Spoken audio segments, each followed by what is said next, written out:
I'm asking the bigger question of who am I? Who am I really? My answer is I am God's child. I am that which is born of all that is. I am, as Pierre de Chardin said, a spiritual being having a human experience, come trailing the breath of the ancestors yet, but trailing the breath of the angels, and understanding that because I am connected to the source of all that is possible for me. And what do I want? I don't want to just be successful in the world. I don't want to just make a mark or have a legacy. The answer to that question for me is I want to fulfill the highest, truest expression of myself as a human being. I want to fulfill the promise that the Creator dreamed when He dreamed the cells that made up me. What do I want? You must have some kind of vision for your life. Even if you don't know the plan, you have to have a direction in which you choose to go. I never was the kind of woman who liked to get in a car and just go for a ride. You want to be in the driver's seat of your own life, because if you're not, life will drive you. Knowing who you really are in this space and time that we embody. That's number one. What do you want? Who are you? Number two, you must find a way to serve. Martin Luther King said that not everybody can be famous, but everybody can be great, because greatness is determined by service. Now, we live in a world where everybody wants to be famous and where we admire people for just being famous. We think being known brings us value. The truth is, all of that will fade in time. Service and the significance that you bring to your service is that which is lasting.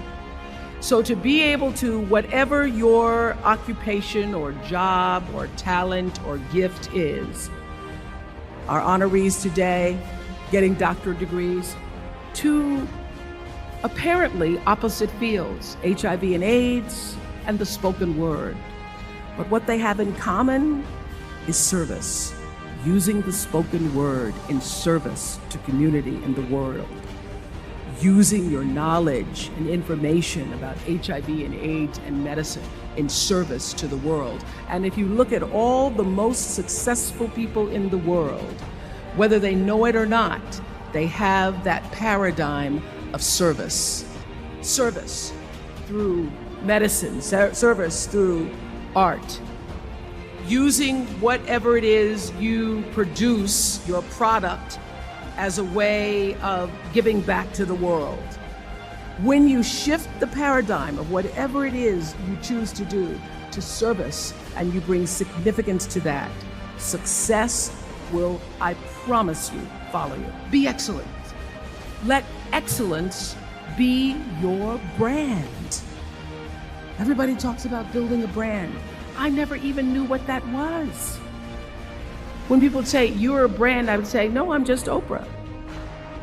What I recognize now is that my choice to, in every way, in every example, in every experience, to do the right thing and the excellent thing is what has created the brand.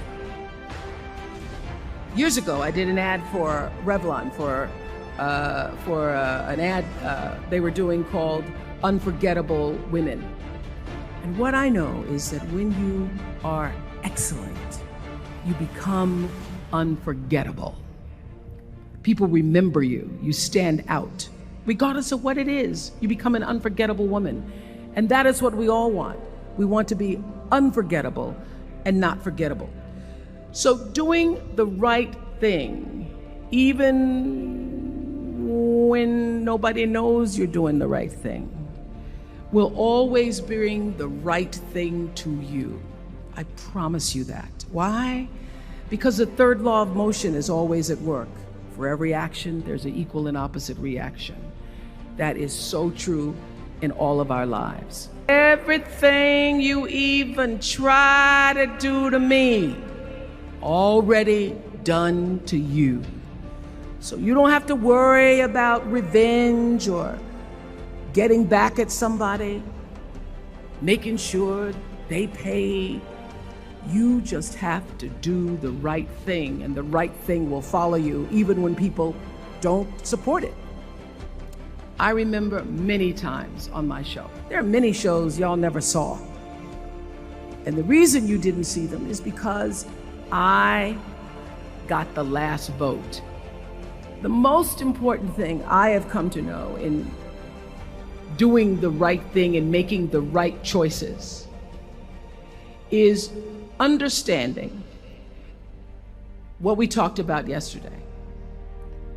All of you leaving here have the potential for enormous success. There's a price that comes with that. People don't always like you, and they're not always happy for you. And if you surround yourself with people who are not accustomed to your success, they become fearful, they become scared, because you are reflecting back something to them that they don't recognize. People who want the best for you want you to be your best. So my greatest advice to you is to surround yourself with people who are going to fill your cup until your cup runneth over. I'm so full, my cup runneth over. And to know that once your cup runneth over, you cannot spend your life with your gallon-size offerings, offering them to pint-sized people. You have got to surround yourself with gallon-sized people who can hang in the same company with you, so that you're not offering your gallons to those little pints out there who can't hold it anyway.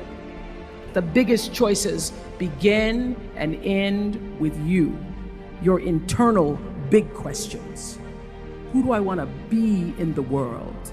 My relationship to source energy, to all that is God, your experience of that which is all life, which is divine and universal, being connected and aligned with that. When you are tuned in and charged into that, whenever you feel empty, you go inside yourself and you connect to the source, and you know that all things are possible.